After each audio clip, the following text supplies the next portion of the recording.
দ্বীপ জেলা ভোলায় বেসরকারি ক্লিনিক ডায়াগনস্টিকে বাড়ছে নবজাতক ও প্রসূতি মৃত্যুর সংখ্যা। গত 6 মাসে অন্তত 20 জনের মৃত্যু হয়েছে।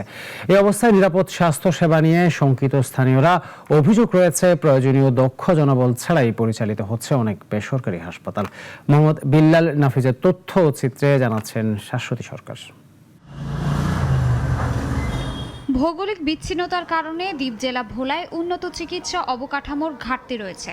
জেলার নদীবেষ্টিত বিস্তীর্ণ জনপদের মানুষের নিকটতম ভরসা বেসরকারি ক্লিনিক ডায়াগনস্টিক সেন্টারগুলো। জেলার সরকারি হাসপাতালে বিশেষজ্ঞ চিকিৎসক ও আধুনিক চিকিৎসা সুবিধার সীমাবদ্ধতার কারণে রোগীরা যান সহজলভ্য এসব ক্লিনিকে। গত কয়েক বছরে গড়ে উঠেছে অসংখ্য বেসরকারি ক্লিনিক ও ডায়াগনস্টিক সেন্টার, তবে সেসবের আস্থা নিয়ে উঠেছে প্রশ্ন। স্থানীয়রা জানান, অবহেলা আর ভুল চিকিৎসার কারণে গত 6 মাসে অন্তত 20 নবজাতক শিশু ও মায়ের মৃত্যু হয়েছে। স্বজনদের বিক্ষোভে ভাঙচুর হয়েছে একাধিক বেসরকারি ক্লিনিক ও ডায়াগনস্টিক সেন্টার। এরা কেন গাফিলতি করলো? এরা না বললে না করে দিত যে আমরা পারব না, অন্য জায়গায় দেখেন আপনারা। আমি এটারে বিচার চাই। 11টা বাজে সিজার কেন দিনের 5টা বাজে হয়? এই জবাবটা আমরা চাই। আর আমাকে সুস্থ বাচ্চা কেন মরাবে যায়? আমরা রোগীটারে এরকম করে সাজা দিয়া রাইখা কেন বাচ্চাটা মারা গেছে, কেন মাইরা লাইছে? নিজে 60টা বাচ্চাটারে মাইরা লাইছে। আমরা এটার যথেষ্টভাবে কঠোরভাবে বিচার চাই।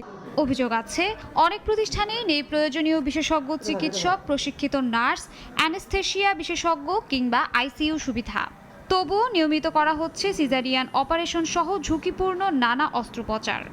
এদের কোনো ধরনের দক্ষ জনবল নাই, এদের নার্সিং টেকনিশিয়ান ডক্টর কোনো কিছুই নাই। নার্সগুলা বিভিন্ন সময় বিভিন্ন কাজ করতো, গার্মেন্টস সেক্টর থেকে শুরু করে বিভিন্ন জায়গায়, সেখান থেকে তারা আসছে। 10 বেডের ক্লিনিকে যে 30 থেকে 40টা অপারেশন হয়, সেটা কি সঠিকভাবে হয়? এইখানে কি যে হাইজিন আছে, হাইজিন কি ঠিকভাবে মানা হয়? কখনোই মানা হয় না। এই আর্থিক লাভটা করতে গিয়ে তারা অপচিকিৎসা সহ অনেক নবজাতক এবং নবজাতকের মায়ের মৃত্যুর মিছিল আমরা দেখতে পাচ্ছি। জেলার প্রাইভেট ডায়াগনস্টিক ও ক্লিনিক মালিক সমিতি বলছে, চিকিৎসা ত্রুটিতে রোগীর মৃত্যু ঘটে থাকলে তাদের বিরুদ্ধে ব্যবস্থা নেওয়া হবে। অনৈতিক কর্মকাণ্ডের সাথে জড়িত থাকে বা আছে বা বিগত দিনে কয়েকটা ঘটনাগুলি হয়েছে বলাতে, সেইগুলোর ব্যাপারে আমরা আমাদের কেন্দ্রীয় কমিটিকে আমাদের কমিটির মাধ্যমে এখান থেকে সুপারিশনামা পাঠাইছি তাদের বিরুদ্ধে ব্যবস্থা নেওয়ার জন্য। ক্লিনিক ডায়াগনস্টিক সেন্টারের বিরুদ্ধে অভিযোগগুলো তদন্ত চলছে বলে জানান জেলা সিভিল সার্জন।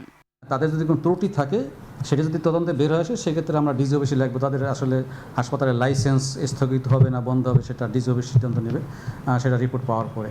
সিজার যারা করে অবশ্যই তাদেরকে ট্রেনিং প্রাপ্ত থাকতে হবে। ট্রেনিং ছাড়া কিন্তু কোনোভাবে সিজার করা যাবে না। নিরাপদ স্বাস্থ্যসেবা নিশ্চিতে শক্ত পদক্ষেপ নেয়ার দাবি ভোলাবাসী। শাশ্বতী সরকার, নাগরিক।